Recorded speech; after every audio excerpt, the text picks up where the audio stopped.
fucking bitch. Barry's fucking dead.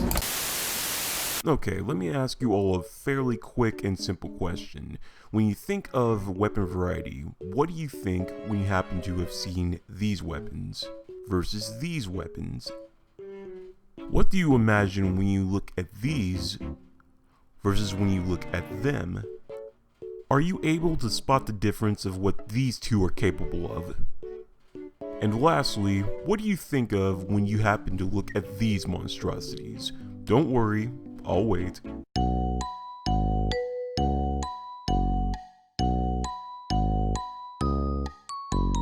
So if your answer is that you're staring at two bullshit weapons that are capable of ruining your life and relationship status, then congratulations, you deserve a cookie. Preferably macadamia nut because they're the best out of all of them, and no, I will not be taking any opinions at this time. But moreover, what you saw was something that has always been itching in my head for the past month along with all the shit that we've been facing during this year. One thing I've always liked about Watch Dogs, besides this little element of hacking, was the arsenal of weapons that we've been given to tear shit up with, whether it be loud, silent, or just batshit ballistic.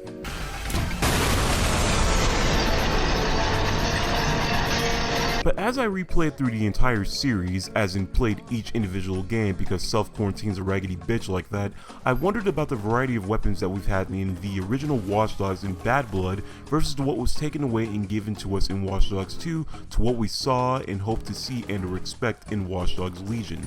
I'm all for whatever Ubisoft may have in store for us, but at the exact same time, I hope that they will go above and beyond for this shit, which I'm pretty sure that they're capable of.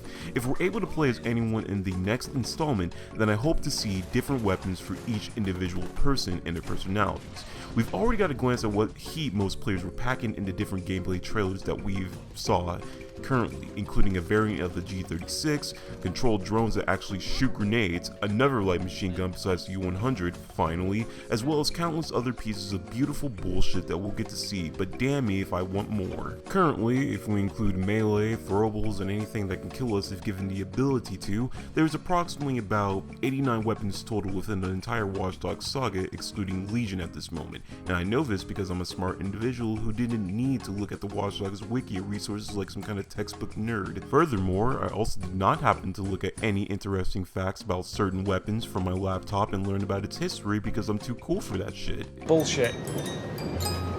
You're talking bullshit. You'll notice that at least 13 of the weapons from the previous installments, such as the 1911, AK-47, or U-100, were added into Watch Dogs 2 in their own military section with no considerable changes to them as far as I've experienced. The only exception to this was the Goblin Assault Rifle, which was initially a burst fire weapon, but is now full auto. It's still a good weapon at the end of the day with no complaints here, but the only thing that probably irritates me is that if one weapon managed to get a fix on it, why not all the others? Was it convenient to just keep them the exact same way that they've always been, or would it have been possible to give certain weapons certain modifications to make them better than what they were originally? However, if we're looking at this from a different perspective, then we already know that no matter what's on the table, if it's powerful, accurate, and can get the job done in a matter of seconds, then best believe everyone and their grandparents will want to get a hold of it. If it proves to be beneficial in the long run, like the adaptive combat rifle that has little to no recoil, or the M107 with a truckload of stopping power, or even a flying drone that'll rain hell on you out of nowhere, then it's the weapon of choice for you, unlike other weapons that get upstaged by their counterparts every single time. Looking at you, OCP-11. Know your fucking place, trash! As far as I'm concerned, the only thing that I'm hoping won't change will be the different approaches that we get to take when it comes to neutralizing our opponents. So far, we can easily off people recklessly or silently with an array of weapons consisting of the usual sidearms, shotguns, assault rifles, spec ops weapons, proximity explosives, and anything else that fits in that description.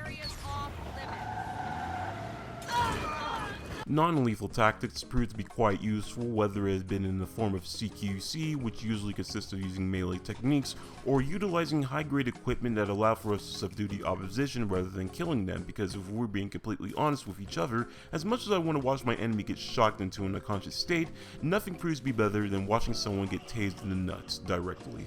Technology and hacking opportunities are also a good alternative when you don't necessarily want to get your hands dirty both figuratively and very, very literally. What the hell was that? Keep your head on a swivel. And let us not forget that the environment is our most powerful ally in our most desperate times of need. It can be as simple as movie action-based sequence explosions that you will see in Michael Bay films, or just simply being at the wrong place at the wrong time.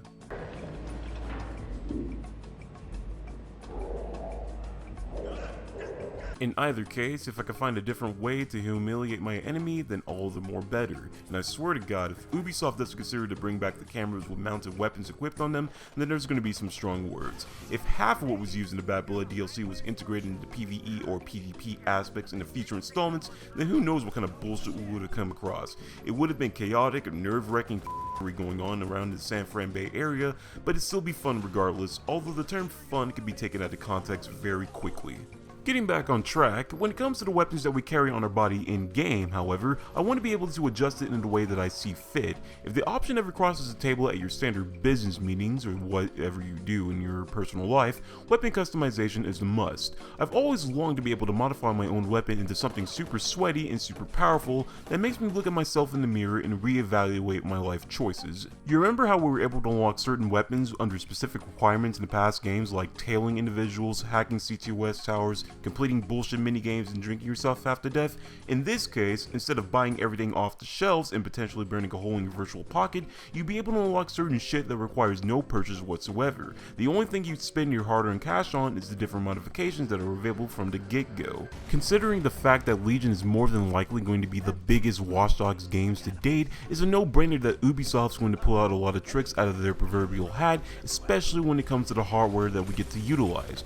Look at Grand Theft Auto Online and the weapons they have in store in there. Yes, it's probably a lot of bullshit with the weapons and all that other crap, including the vehicles, because I'm definitely not a big fan of the Oppressor, but you have to give them credit for going out of their way and including stuff that you wouldn't necessarily expect to see, just how Watch Dogs 2 included wacky, ridiculous DLC weapons like the air shotgun or the paintball gun. After obtaining your weapon of choice, you're given the option to personalize it the way that you see fit.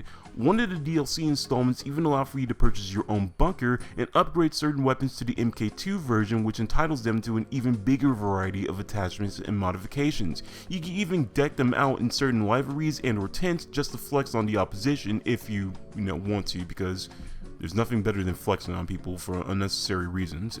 Rainbow Six Siege, one of Ubisoft's biggest AAA games to date with over 30 million players at this exact moment, mind you, allow for you to customize your weapons when selecting your operator of choice.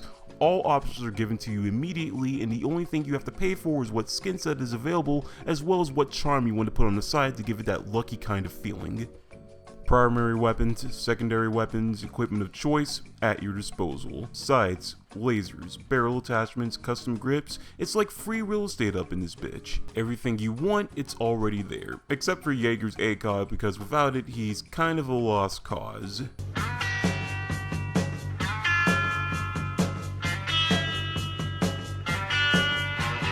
Just imagine if Legion was able to give us the freedom to be creative and experiment with any of the weapons that are given to us so that we know what we can bring along for certain situations. It would be a godsend. Not only will we be given the option to terminate our foes out of existence, but we can also subdue them without having to spill any blood in the process. Probably as to why I prefer most of the DedSec weaponry over the original military weapons, not because of the hardware that was available, but because of what most of them were capable of. If you guys happen to remember correctly from the gameplay trailers for Legion, one of the players was given an M1014 with stun rounds in place of the regular ammunition, and as crazy as it sounds, explosive ammunition made its way into the game in combination with another LMG that isn't the U100. It may just be speculation at this point in the big ass long shot, but I wouldn't put it past us that we might be able to get some kind of customization involving the military weaponry to live up to our own standards, which is something I desperately want to see in the past. Even some of the DedSec weapons that were featured in 2 were given certain abilities such as target acquisition and auto-hacking people upon killing them, since they were equipped with smart bullets. If you combine that with your arsenal, you're bound to come up with some crazy shit in the nearby future. Jordan was given a special treatment as he was given a customized SR-25 sniper rifle with a silencer attachment when he was covering for Aiden during certain missions. I want to ball out with a silent sniper too and pick off unsuspecting enemies from afar because of the element of surprise. I also want to wield dual revolvers like that one asshole did in the commercial trailer a few years back, but we can't always get what we want now, can we? At the end of the day, we're given a variety of options to take out our foes in different ways, but I can't help it if I just want to see a teensy bit more when it comes to the firearms that we'll soon have upon our hands. I've seen what Legion has to offer, and I hope that Ubisoft will continue to up the ante when the game arrives, whenever that'll be. Maybe we'll end up seeing more content along the road, which is something I hope will give us an incentive to use different guns for different jobs, you know? Make us get out of our comfort zone, experiment with shit, see what works best, test out any theories that we may have, and not be afraid to try something different every once in a while. Yes, I know it's easier said than done, and I should try practicing what I preach, but screw it. I guess to each to their own is what I would say in this case. So, hopefully that wraps up the little rant or whatever the hell this is supposed to be about. Sorry if it's not what you expected, because I did actually have to change the script around, and boy was that a doozy. You guys go ahead and take care of yourselves today, and I'll see you all next time. But other than that, love you all and peace. Seriously, we need dual revolvers in the game. I want to be a black John Wick, okay?